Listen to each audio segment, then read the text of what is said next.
આજની ધર્મ કથા। પ્રણામ। પરમ પૂજ્ય પન્યાસ પ્રવર શ્રી કેશર વિજયજી મહારાજ। પન્યાસપણાનો આ પર્યાય એટલો સુંદર ચાલી રહ્યો છે કે આપણને સાધુ ભગવંતને આપેલું નિર્ગ્રંથ નામ એ ખૂબ યથાર્થ લાગે। કોઈ પણ ગાંઠ હોય ત્યાં સાધુ ન હોય। સાધુ ગાંઠ તો રાખે નહીં, વાળે નહીં, વડાવે નહીં, એ તો બહુ દૂરની વસ્તુ। જ્યાં ગાંઠો બંધાઈ હોય ત્યાં પણ સાધુ ન હોય। આ વાતને કેશર વિજયજી મહારાજ સાહેબે જબરદસ્ત રીતે પોતાના આચરણમાં મૂકી અને એક સંદેશ આપ્યો। સાધુપણા માટેનો બહુમાન ભાવ લોકોનો અપ્રતિમ વધે, એક જબરદસ્ત લક્ષ્ય સાહેબના જીવનમાં પોતાનામાં બહુ સરસ રીતે વણાયેલું હતું। કપડવંજની ચોમાસાની જય બોલાઈ। સાહેબને રતલામથી વિહાર કરવાનો થયો। દાહોદ, ગોધરા વગેરે થઈ અને કપડવંજ પધાર્યા। ખૂબ આડંબરથી સામયું થયો, નગર પ્રવેશ થયો। કપડવંજમાં એ સમયે શ્રાવકોની વસ્તી ખૂબ સારી હતી, એટલે 14 પૂર્વ, 45 આગમ, અક્ષયનિધિ તપની આરાધના, આ ઘણા બધા આરાધનાઓના સ્થાનો, આરાધનાઓના કેન્દ્રો તરીકે આ ચાતુર્માસ બન્યું। કેટલાક આત્માઓએ સજોડે ચતુર્થ વ્રત પણ ગ્રહણ કર્યું। કમલ વિજયજી મહારાજ સાહેબે 10 ઉપવાસ કર્યા હતા। આ એક બહુ સરસ મુદ્દો, આપણને પ્રેરણાદાયી બને એવો સાહેબનો ગુણ। ઘટના એવી હતી કે કમલ વિજયજી મહારાજ સાહેબે 10 ઉપવાસ કર્યા હતા। હવે એ નિમિત્તે સંઘે નક્કી કર્યું કે આપણે કંઈ ખર્ચો કરીને 28 મહોત્સવ આદરવો છે, અને સ્વામી વાત્સલ્ય પણ થયું। આ વાત કેશર વિજયજી મહારાજ સાહેબ પાસે આવી કે સંઘ કમલ વિજયજી મહારાજ સાહેબના ઉપવાસ નિમિત્તે આવો એક સરસ મજાનો મહોત્સવ વગેરે રાખવા ઈચ્છે છે। કેશર વિજયજી મહારાજ સાહેબના વ્યૂ પોઈન્ટ્સ કેવા હશે, આપણે એ જાણવાનો પ્રયત્ન કરીએ છીએ। કોઈ જાતનો વેર, વિરોધ, કોઈ અલગ માન્યતા કે કોઈ અનુષ્ઠાનનો વિરોધની વાતના એંગલથી આપણે આ વાતને ન લઈએ। ઘટના એવી હતી કે આ લોકો કેશર વિજયજી મહારાજ સાહેબ પાસે આવ્યા અને જણાવ્યું, અને કેશર વિજયજી મહારાજ સાહેબે કીધું કે જુઓ, તમે 28 મહોત્સવ રાખશો, લોકો આવશે, બહુ સરસ થશે। સ્વામી વાત્સલ્ય રાખશો, સારો એવો ખર્ચો કરી અને તમે લોકોને જમાડશો, સાધર્મિકોનું સરસ મજાનું વાત્સલ્ય થશે, બહુ સરસ વાત છે। મારો એક વિચારણીય મુદ્દો તમારી માટે એ છે કે જે ગુરુ મહારાજની તપસ્યાની, આરાધનાની ઉજવણી માટે તમે આ કરી રહ્યા છો, એ ઉજવણી લાંબી ટકે એવું તમે ઈચ્છો છો કે એક જ દિવસમાં પૂરી થઈ જાય, 8-10 દિવસમાં પૂરી થઈ જાય એવી ઈચ્છો છો? એટલે બધા બોલ્યા કે સાહેબ લાંબી ઈચ્છે એ તો કોણ ન ઈચ્છે, એવું લાંબી તો થવી જ જોઈએ। તો સાહેબે કીધું કે મારી આગળ તમારી માટે એક બીજો સુઝાવ છે કે તમે આજે સ્વામી વાત્સલ્ય વગેરેનો જે ખર્ચો કરવાના છો, એના બદલે મેં પૂજ્ય મહારાજશ્રીની ના જે પ્રવચનો હતા, એ પ્રવચનો અને એમના લખાણ દ્વારા યોગશાસ્ત્ર ઉપર એમની જે વાંચનાઓ હતી, એ વાંચનાઓને વ્યવસ્થિત રીતે ભાષાંતર કરી અને એને વ્યવસ્થિત ફોર્મેટમાં લખી અને એક પુસ્તક રૂપે મેં તૈયાર કરી છે। હવે એ જો છપાય તો પૂજ્યશ્રીનું નામ બહુ લાંબા વર્ષો સુધી લોકોની અંદર પ્રચલિત પણ રહે અને ઉપકારી પણ બનીને રહે। તમારી પાસે 2 માર્ગો ઊભા છે, વિકલ્પો। એક દિવસનો જમણવાર કરો, લોકોને બહુ આનંદ થાય એવી રીતે જમાડી અને લોકોને પૂજ્યશ્રીના ગુણગાન ગાવા માટે 1 દિવસ માટે પ્રેરિત કરો। બીજો વિકલ્પ છે પૂજ્યશ્રીના લખાણો, પૂજ્યશ્રીની વાચનાઓ અને પૂજ્યશ્રીના વિચારો એને દીર્ઘકાળ સુધી લોકોની વચ્ચે ઉપકારી બનાવવા માટે આ યોગશાસ્ત્ર નામના પુસ્તકનો છપવાનું કામ કરો।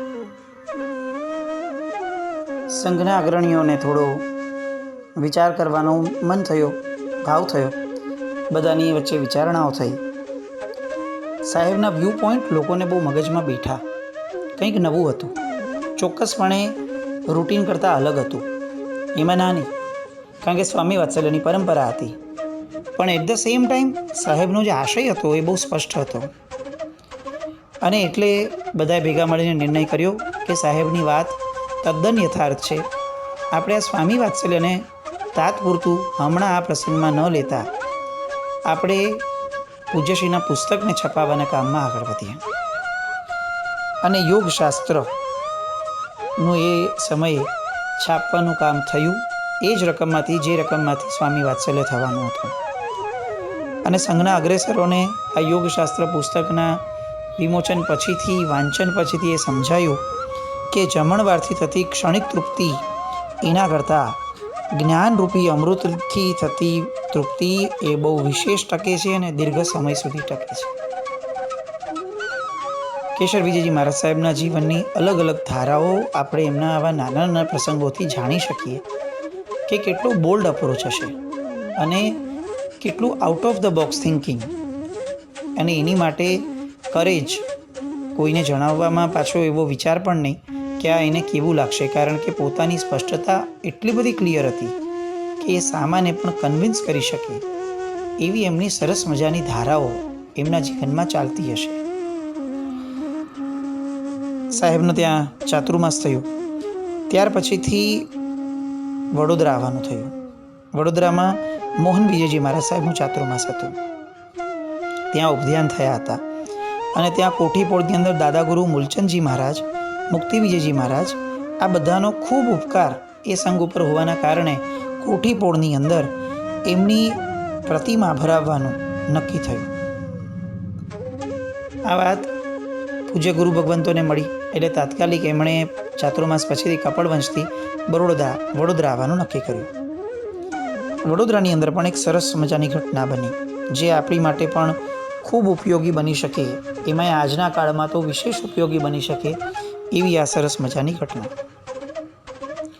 સાહેબે ત્યાં પ્રવચનમાં સામાયિક પ્રતિક્રમણ, પૂજા વગેરે ધર્મોની ક્રિયા વિશે બહુ વિશેષપણે ભાર મૂક્યો કે આ બધી ક્રિયાઓ કરવી એ બહુ આવશ્યક છે. હવે ત્યાં હુકમ મુનિ નામના એક અધ્યાત્મ જ્ઞાનવાદી હતા. એમના અનુયાયીઓ ઘણા બધા હતા. એ લોકો રોજ પ્રવચન વગેરેમાં આવે અને એમને એ જ કે કેશર વિજયજી મહારાજ સાહેબ છે તો ધ્યાન વગેરેની વાતો, નિશ્ચયની વાતો વગેરે ઘણી બધી વાતો સરસ રીતે જાણવા મળશે. પણ અહીં સાહેબે પરિસ્થિતિને જોઈ અને પ્રભુ પૂજા, સામાયિક આદિ ક્રિયાની ધારા વિશે અતિશય સ્ટ્રેસ મૂકી અને એમણે પ્રવચનો મૂક્યા. જેવા આ રીતના પ્રવચનો ચાલ્યા, સામા પક્ષને બહુ આશ્ચર્ય થયું અને કેટલોક વિરોધ શરૂ થયો કે સાહેબ આ બધી વસ્તુઓ આપ જે બોલી રહ્યા છો એ બહુ યોગ્ય નથી લાગતી, કારણ કે આત્મકલ્યાણ તો અધ્યાત્મથી જ છે, આત્માને ઓળખવાથી જ છે. તો પછી આ બધી ક્રિયાનો આટલો બધો આગ્રહ કેમ? ક્રિયાનો વિરોધ કરવો એમ વાત નથી, પણ આટલો બધો ક્રિયાનો આરોધ શું કામ આગ્રહ રાખવાનો? અને એ રીતે સાહેબની પાસે કેટલાક પ્રશ્નો આવ્યા. સાહેબે બહુ સરસ બધી વાતો કરી કે ઘણા વર્ષો થયા તમે આત્મતત્વને જાણ્યો, કેટલા વર્ષોથી તમે એ વિશે ચર્ચાઓ, વાતો અને ચિંતન મનન કરી રહ્યા છો, આનંદનો વિષય છે. પણ મારો મુદ્દો એ છે કે જાણવા માત્રથી આત્મકલ્યાણ થયું? જ્યાં સુધી જાણેલું જ્ઞાન અમલમાં ન મુકાય ત્યાં સુધી એ જ્ઞાનની કિંમત કેટલી? અમલમાં મૂકવા માટે તે જ્ઞાનને તમારે ક્રિયાના યોગની અંદર વાળવું જ પડશે. પૂજ્ય યશો વિજયજી ઉપાધ્યાયજી મહારાજ એમણે પણ કહ્યું છે કે ક્રિયારહિત એવું જે જ્ઞાન છે તે નકામું છે. માણસ રસ્તાનો જાણકાર હોય પણ ચાલે જ નહીં તો કઈ રીતે એ લક્ષ્યને પહોંચી વળશે? સરસ મજાનું સામે ભોજન મૂક્યું છે પણ મોઢામાં મૂકવાની પ્રક્રિયા કરે જ નહીં કોઈ, તો પછી એ ભોજન જીવને કેટલી તૃપ્તિ આપી શકશે? જ્ઞાનનું ફળ વીરતી એવું શાસ્ત્રમાં પણ કહ્યું છે. આ વાત સામાને ગળે ઉતરી, પણ છતાંય હજી આગળનો જે મત છે એનો આગ્રહ એ ઘણો બધો હતો. એટલે સામે પક્ષેથી બીજી વાર પ્રશ્ન આવ્યો કે સાહેબ આપની આ વાત હજી એકવાર સમજી શકીએ એમ છે. પણ અમારો પ્રશ્ન એવો પણ છે સાહેબ કે અશુદ્ધ ક્રિયા કરવી, અધૂરા ભાવથી ક્રિયા કરવી, એના કરતાં તો ક્રિયા ન કરવી વધારે સારી. તો સાહેબ, જ્યાં સુધી અમે એ ક્રિયામાં પૂર્ણ રુચિ નથી મેળવી શક્યા, અમને જરા પણ હજી એમાં મન થતું નથી, ભાવ ઉલ્લાસ આવતો નથી, પ્રગટતો નથી, ત્યાં સુધી સાહેબ અમે કેમ એ પૂજા કે ક્રિયા તરફ લાલાયિત થઈએ? એના કરતાં આત્મભાવમાં કેમ ન રહીએ અમે લોકો? અશુદ્ધ ક્રિયા કરવી એ તો વિશેષ પાપ બંધાશે, અતિચાર આપશે, આલોચના આવશે. તો એના કરતાં સાહેબ જ્યાં સુધી શુદ્ધ ક્રિયાનો ભાવ ન પ્રગટે ત્યાં સુધી કેમ ક્રિયાના માર્ગમાં અમે આગળ વધીએ? આ પ્રશ્ન આજે પણ આપણા બધાના મનમાં કેટલેક અંશે ઘુમરાતો હોય છે. નવી પેઢીને તો ખાસ. આપણને એમ જ લાગે કે કરવું તો બેસ્ટ કરવું, ને તો ન જ કરવું. અને એના કારણે આપણે ઘણી બધી વાર કેટલી બધી ક્રિયાઓથી વંચિત રહી જઈએ છીએ, અથવા કેટલી બધી ક્રિયાઓના વિરોધમાં આવી જઈએ છીએ. આપણા બધાની પણ ઘણા વર્ષોથી ક્રિયા કરનારા આપણે પણ કદાચ આવી માન્યતામાં થોડા ઘણા તો ફસાઈ જઈએ. એટલી અધુરાશ આપણા જ્ઞાનની પણ છે તો ખરી જ. કેશર વિજયજી મહારાજ સાહેબે આ વાતનો શું જવાબ આપ્યો એ પણ બહુ સરસ રીતે જાણવા જેવું છે. સાહેબે બહુ સરસ રીતે કહ્યું કે શાસ્ત્રકારોએ આગમ ગ્રંથોની અંદર પણ એવું કહ્યું છે, ન કરવું તેના કરતાં કંઈ પણ અશુદ્ધ કરવું તે સારું છે. પ્રતિક્રમણ આદિ ક્રિયા જે કરતો જ નથી તે સર્વ વિરાધક છે, અને પ્રતિક્રમણ આદિ ક્રિયાઓ જે અશુદ્ધિપૂર્વક કરે છે તે દેશ વિરાધક છે, એટલે કે નાનો વિરાધક છે, થોડા ભાગનો વિરાધક છે, અશુદ્ધિ જેટલા પાર્ટનો વિરાધક છે. પણ જે કરતો જ નથી એ તો સંપૂર્ણ વિરાધક છે. હવે તમે નક્કી કરો કે તમારે સર્વ વિરાધક બનવું છે કે દેશ વિરાધક બનવું છે. આ બાબત ઉપર પણ ગરમા ગરમ ચર્ચાઓ થઈ કે વિરાધક જ નથી બનવું, અમે કેમ એ દિશામાં આગળ જ વધીએ? અને ત્યારે સાહેબે ફરીથી એમને કીધું કે તમે ખોટા ટ્રેક ઉપર જાઓ છો. જીવ જ્યાં સુધી આરાધક ભાવ ઊભો નથી કરતો, આરાધકતા ઊભી નથી કરતો, ત્યાં સુધી એને વિરાધક જ ગણાશે. એટલે આરાધક ભાવ ઊભી કરવા માટે એને મન વચન કર્મના યોગની અંદર જોડાવવું કમ્પલસરી છે. હા, એ કદાચ અશુદ્ધિપૂર્વક કરે તો એને તેટલે અંશે એને આશાત્માનો દોષ અથવા અતિચાર વગેરે લાગે, એની ના નહીં. પણ એ કરે જ નહીં એ તો અનાચાર છે, એ તો કોઈ કાળે સહી ન શકાય. તેમ છતાં બીજા દિવસ ઉપર એ વાત નીકળી. લોકોએ કીધું કે સાહેબ અમે દ્રવ્ય, ગુણ, પર્યાય, નય, નિક્ષેપા એ બધા દ્વારા આ વસ્તુ સમજવા માંગીએ છીએ. કેશર વિજયજી મહારાજ સાહેબનું જ્ઞાન કેટલું ક્લિયર હશે કે ઇન્સ્ટન્ટ એ જ સમયે આ જ મુદ્દા માટે કોઈ પણ પ્રિપેરેશન વગર સાહેબે દ્રવ્ય, ગુણ, પર્યાયથી, અલગ અલગ નયથી, અલગ અલગ નિક્ષેપા દ્વારા સાહેબે આ પદાર્થને ટોટલી ક્લિયર કર્યો કે અશુદ્ધિ કરતા ન કરવું એ વધુ ભયંકર છે. અલબત્ત એમણે એક વસ્તુ એ પણ એસ્ટાબ્લિશ કરી કે અશુદ્ધ ક્રિયા પણ અશુદ્ધિના ભાવથી નથી કરવાની. શુદ્ધ ક્રિયા કરવાનો ખપ હોવો જોઈએ જીવને. એવું નહીં કે જિંદગી આખી અશુદ્ધ ક્રિયા કરીએ જ રાખો અને ચાલી જાય, એ પણ વાત નથી યોગ્ય. એટલે શુદ્ધ ક્રિયા કરવાનો ખપ રાખી અને જે ક્રિયા કરે છે એ પણ આરાધક છે. પણ જે ક્રિયા કરતો જ નથી એ તો સંપૂર્ણપણે વિરાધક જ છે. એટલે અહીં ક્રિયા અને નિશ્ચય એ બેને જે અલગ પાડવાની વાતો અત્યારે ચાલે છે એનો આખો છેદ ઉડાડી દેવામાં આવે. આજથી 100 વર્ષ આસપાસના પૂર્વેની આ વાતો પણ કેટલી સ્પષ્ટતા હતી કે ક્રિયા માર્ગ એ કોઈ નિશ્ચય માર્ગથી અલગ માર્ગ નથી. વ્યવહાર અને નિશ્ચય ભેગા જ ચાલતા. આ છેલ્લા કેટલાક વર્ષોથી આપણે પણ જાણીને નિશ્ચયનો વિરોધ કરવામાં આપણે પણ વ્યવહાર માર્ગને અલગ પાડતા ગયા. પણ કેશર વિજયજી મહારાજ સાહેબની વાતો અને એ સમયની બીજી કેટલીક સરસ મજાની વાતો, ધારાઓને જો સમજીએ તો ખ્યાલ આવે છે કે વ્યવહાર અને નિશ્ચય એક સાથે જ ચાલતા. એની કોઈ અલગ ધારા ન હતી કે ચાલો તમે નિશ્ચયમાં જાઓ કે ચાલો તમે વ્યવહાર કરો. નિશ્ચય વગરનો વ્યવહાર એ ક્યારેય માન્ય ન હતો, અને વ્યવહાર વગરનો નિશ્ચય એ પણ સર્વથા અમાન્ય જ હતો.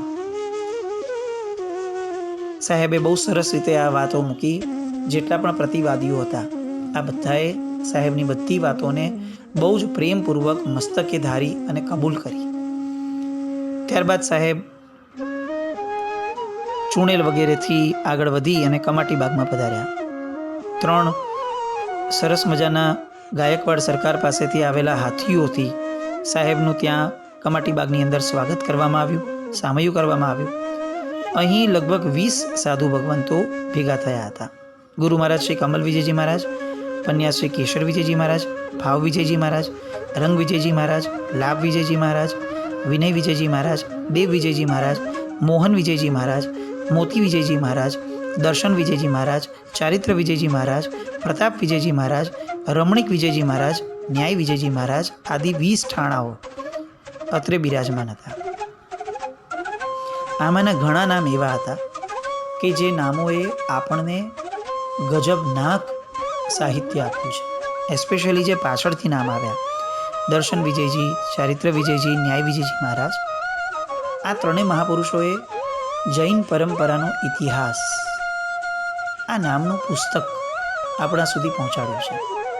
અત્યારે લેન્ડમાર્ક કહી શકાય આખી પાઠ પરંપરા અથવા જે આપણને ખબર જ નથી સામાન્યતયા એવી નાની નાની અલગ અલગ વાતો બહુ ડિટેલિંગમાં, બહુ જ સિક્વન્સ વાઇઝ અને બહુ ઓથેન્ટિકલી આ મહાપુરુષોએ આપણી પાસે પહોંચાડી છે. આ બધા મહાપુરુષો ભેગા થયા હતા. એનું કારણ તો એ હતું કે ત્યાં મુક્તિ વિજયજી મહારાજ ગણીની અંજન શલાકાનો પ્રતિષ્ઠા મહોત્સવ હતો. એ મૂર્તિ સરસ મજાની મૂળચંદજી મહારાજની પધરાવવામાં આવી. હજારો માણસોની મેદની વચ્ચે શાંતિ સ્નાત્ર થયું અને આનંદથી તમામ કાર્યો નિર્વિઘ્ને પસાર થયા. હવે પ્રવર્તક કાંતિ વિજયજી મહારાજ સાહેબ અને ચતુર વિજયજી મહારાજ સાહેબ તેઓ પણ પાછળથી ભેગા થયા અને આ બધા ભેગા થવાના કારણે બધાને ભાવ થયો કે અહીંયા આપણે સાધુ સંમેલન રાખીએ આપણા પૂરતું. અને કમલ વિજયજી મહારાજ સાહેબના સંગાળાનું સાધુ સંમેલન એ સમયે વડોદરાની અંદર થયું, જેમાં 35 થી 40 સાધુ ભગવંત અને 25 જેટલા સાધ્વીજી ભગવંતો હાજર હતા. પૂજ્ય કાંતિ વિજયજી મહારાજ સાહેબ અને ચતુર વિજયજી મહારાજ સાહેબ, મોહન વિજયજી મહારાજ સાહેબ, દેવ વિજયજી, કેશર વિજયજી મહારાજ સાહેબ, આ બધા મહાત્માઓએ એ સમયના સાધુ સાધ્વી ભગવંતોના ચાલતા આચાર વિચારો, વિહાર, દીક્ષા આ બધી બાબતની અંદર કેટલાક પોતાના મંતવ્યો રજૂ કર્યા અને 9 મુખ્ય ઠરાવો પસાર કરવામાં આવ્યા. આપણે એ 9 ઠરાવોને સાંભળવા જોઈએ તો આપણને ખબર પડે કે આપણે કઈ ધારા અને કઈ પરંપરાથી આપણે લોકો આવ્યા છીએ અને સાધુ ભગવંતોની પોતાના સાધુપણા માટેની કેટલી બધી ચિંતાઓ હતી. પહેલો ઠરાવ હતો કે દરેક સાધુ સાધ્વીએ પોતાના ગુરુની નિશ્રાએ રહેવું, પણ સ્વચ્છંદે એકલા વિચરવું નહીં. અગર વિચરણ થાય તો પણ ગુરુ ભગવંતની નિશ્રામાં, ગુરુ ભગવંતની આજ્ઞાથી થાય, પોતાના સ્વચ્છંદથી અથવા પોતે જ પોતાની રીતે નક્કી કરી અને વિચરણ કરવું નહીં. ઠરાવ નંબર 2, નવકલ્પી વિહાર કરવો. શેષ કાળમાં એક સ્થળે રહેવું નહીં, જુદા જુદા અલગ અલગ રાજ્યો દેશોમાં વિચરવું. ઠરાવ નંબર 3, ઉપદેશ પદ્ધતિ બદલાવવી. નવા ચિહ્નલોયો બંધાવવામાં તેમજ સ્વામી વાત્સલ્ય અંગે જમણવારોમાં પૈસા ખર્ચાવવાના બદલે જીર્ણોદ્ધાર, પુસ્તકોદ્ધાર અને શ્રાવકોદ્ધાર કરવા માટે ઉપદેશ આપવાનો પ્રયત્ન વધારવો. બહુ જ ઇફેક્ટિવ વસ્તુ. ઠરાવ નંબર 4, સાધુ સાધ્વીઓએ આપસમાં સંપની વૃદ્ધિ કરવા માટે સતત પ્રયત્નશીલ રહેવું, કુસંપ ન થાય એવું સતત ધ્યાન રાખવું. ઠરાવ નંબર 5, દીક્ષા લેવા આવનાર માણસની યોગ્યતા તપાસ્યા પછી જ સંપૂર્ણપણે લાયક જણાય તો જ દીક્ષા આપવી. લાયકાત જોયા વગર, ચકાસ્યા વગર અને ગુરુગમથી એ આખી વસ્તુઓને જાણ્યા વગર દીક્ષા આપવી નહીં. ઠરાવ નંબર 6, ગુરુથી વિના પ્રયોજને જુદા થયેલ શિષ્યને તેના ગુરુની રજા સિવાય સાથે રાખવા નહીં. કોઈ અન્ય ગ્રુપના, અન્ય સમુદાયના અથવા એ જ સમુદાયના પણ બીજા ગુરુના શિષ્ય એને એમનેમ સાથે ન રાખવા. એના ગુરુની રજાનો પત્ર અથવા રજામંદી મળે પછી જ એમને સાથે રાખવા, નહીં તો દરેકને પોતપોતાની રીતે વિચારવાની એક સ્વચ્છંદની છૂટ મળી જશે. એટલે આ પણ એક સરસ મજાની વાડ એમણે આ સ્વચ્છંદને રોકવા માટે આ ગુરુ ભગવંતોએ ત્યારે પાડી. ઠરાવ નંબર 7, દીક્ષા લેનાર માણસને અમુક વખત માટે પાસે રાખવો અને તેને અભ્યાસ કરાવડાવો. ઓછામાં ઓછા 2 પ્રતિક્રમણ ભણાય તે પછી જ દીક્ષા આપવી. ગુરુ ભગવંતો સાથે રાખ્યા વગર દીક્ષા ન આપવાના સ્પષ્ટ મતના અહીં જણાયા. ઠરાવ નંબર 8, દીક્ષા આપતી વખતે 10 વૈકાલિકના 4 અધ્યયન અને સાધુ ક્રિયા આ બધું થઈ જાય પછી જ વડી દીક્ષા આપવી, તે વગર વડી દીક્ષા આપવી નહીં.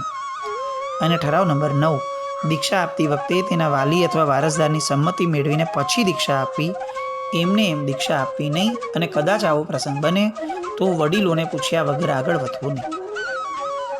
આ બધા જ ઠરાવો એ સમયે હાજર રહેલા બધાએ કબૂલ કર્યા. આમાંના ઘણા બધા પડાયા, કેટલાકમાં ક્યાંક તૂટી પણ રહી ગઈ, જેને આપણે કાળની જ અસર ગણી શકાય. પણ આ બધી રીતે આ બધી વસ્તુઓ સાંભળ્યા પછી આપણને પણ એ ઉલ્લાસ પ્રગટવો જોઈએ કે જેટલું બને એટલું આપણે આ બધી સિદ્ધાંતોની બાબતમાં વિચારશીલ બનીએ, અગ્રેસર બનીએ અને સાધુ ભગવંતોને આ આચારો પાડવામાં સહાયક પણ બનીએ. આપણે પણ આ બધા ઠરાવોમાં ક્યાંક ને ક્યાંક પોતાની સેલ્ફને મૂકી અને ઇવેલ્યુએટ કરવાનો પ્રયત્ન કરીએ કે ક્યાંક આપણે તો આ બધાથી વિપરીત વર્તનમાં નથી. આવી કંઈક વિચારધારાઓ આપણામાં પણ પ્રગટે. આગળ બીજી વાતો કાલે લઈએ. જેની આજ્ઞા વિરુદ્ધ કંઈ પણ બોલાયું હોય તો મિચ્છામિ દુક્કડમ. જૈનમ જયતિ શાસનમ.